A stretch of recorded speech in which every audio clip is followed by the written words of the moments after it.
You were born around 2 million BC, in the icy plains that will one day be known as North America.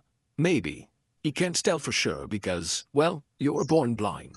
Not to worry, your mom is right next to you, her massive body pressing against yours in the dark like your very own hot water bottle. When you're hungry, which you always are, mom just casually shoves her teats in your face. It's not exactly an Epicurean buffet, but it keeps you alive. This is your world as a saber-toothed baby. Warm, dark, and milky as fuck. See, you don't know it yet, but your life is about to take a turn for the worst. Your eyes start to open up about a week in. As you glance at the world for the first time, you realize it's underwhelming.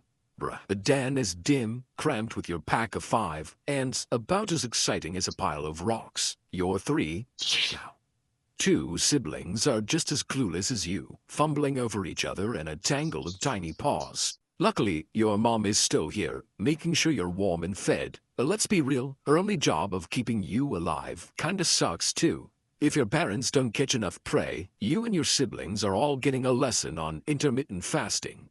Oh, looks like Dad's back from smoking that mammoth pack. Leading the pack. As it turns out, he's the saber-toothed tiger that makes all the decisions. Heck, he tells you when to hunt, when to eat, when to shit, and even when to harass your mom for that double cream milkshake supreme.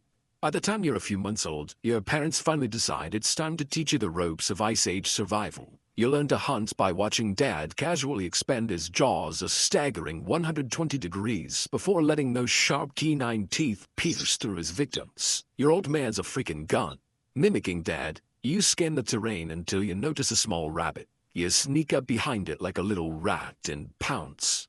But your first attempt, you miss completely, and honestly, it's quite humiliating. The rabbit scampers off, leaving you teeth bared and ego bruised. You turn to see your parents mutter to each other in a series of grunts, probably talking about how pathetic of a saber-tooth you are. Eventually, though, you start to get the hang of it. Your kills are still messy and often not as impressive as you'd like, but you've learned your first big lesson. Being a predator isn't just about having big teeth and as scary a look. It's about patience, waiting for the perfect moment to strike.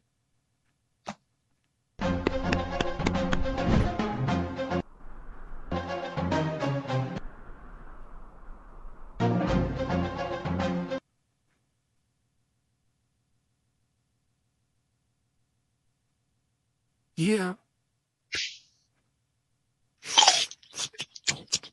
It's been a year, and Dad finally moves you from the bench into the starting lineup.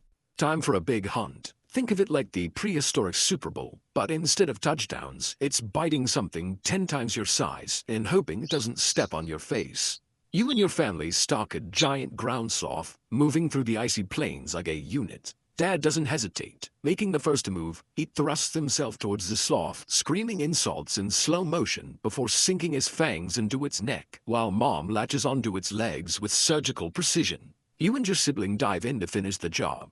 The sloth barely stands a chance. It's down in minutes. You feast in the cold, satisfying silence. It's not very glamorous, but for the first time in weeks, everyone is full from that delicious sloth hot pot.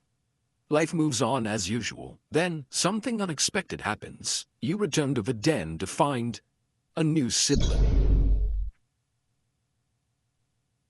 Yeah, you'd rather get the heck out of there. With no more family resources, you realize it's time to start an OnlyFans. Just kidding. Unfortunately, you're not packing that Jurassic pork.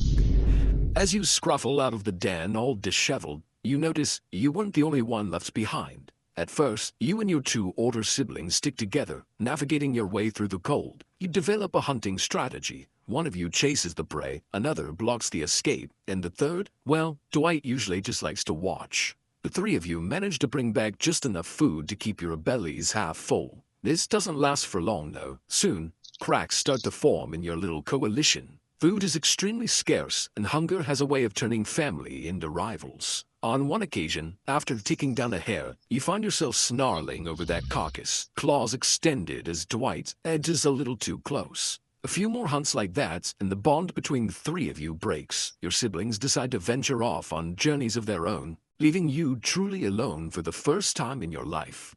You don't care. Your harsh environments have made you stronger, faster, and smarter. By now, your body has undergone some significant changes. Your muscles have thickened, filling up your larger frame. You're about 5 feet in length, and your canines, those impressive saber teeth, have elongated. That's not all. Your sense of smell is sharpened to detect even the faintest trace of life. As you move through the snow, you're no longer the vulnerable cub you once were. You've grown into a more refined teenage sabertooth, capable of taking on some bigger challenges.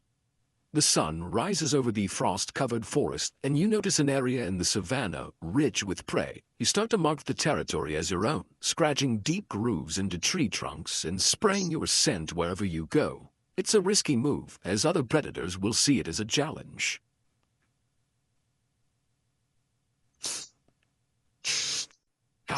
Oh, that didn't take too long. Slowly, you begin to rebuild. You move to a new area, one less contested by larger predators. It's not as rich with prey, but it's enough to keep you alive. Over time, the scars on your body serve as reminders of battles fought and lessons learned. You're no longer a reckless adolescent. You've grown into an adult sabertooth, a lean, mean, prehistoric king machine.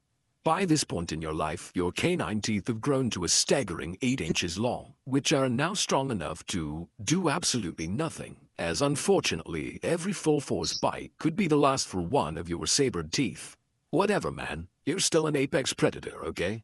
A few months as an adult, and you meet a gorgeous female saber-toothed tiger. Hawk Tua, she says. Well, the rest is history. You and your new companion had claimed territory, becoming an unstoppable duo. Before you know it, you've spawned a pack of your own.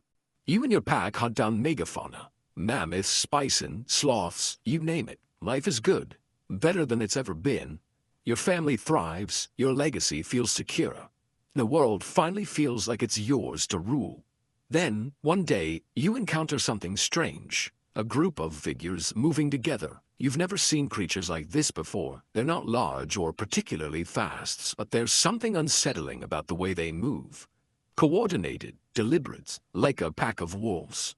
Without the snarls. You crouch low, your ears flattening as you watch from the bush. They're hunting, just like you, but not with claws or teeth. No, they've got something longer, sharper. One of the figures jerks their head in your direction, scoping you like a deer in headlights. Your instincts scream danger as you begin to slowly shuffle backwards. But it's too late. They throw something that whistles through the air. It narrowly grazes your ear. The shock freezes you in place for a heartbeat. You bolt, your paws pounding against the icy tundra as the grunts and screams of the oddities echo behind you. For the first time in years, you feel a soul-shaking terror, the harrowing experience of becoming the prey.